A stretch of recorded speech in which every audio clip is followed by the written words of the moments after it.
Sorry.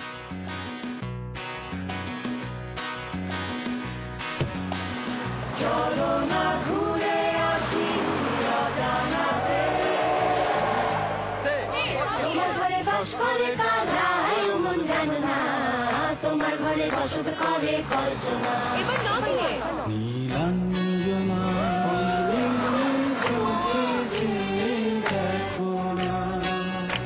ন দিয়ে ন দিয়ে নাই টেলিফোন নাই পিয়ন নাই টেলিগ্রাম, বন্ধুর কাছে মনের খবর কেমনে পৌঁছাইতাম।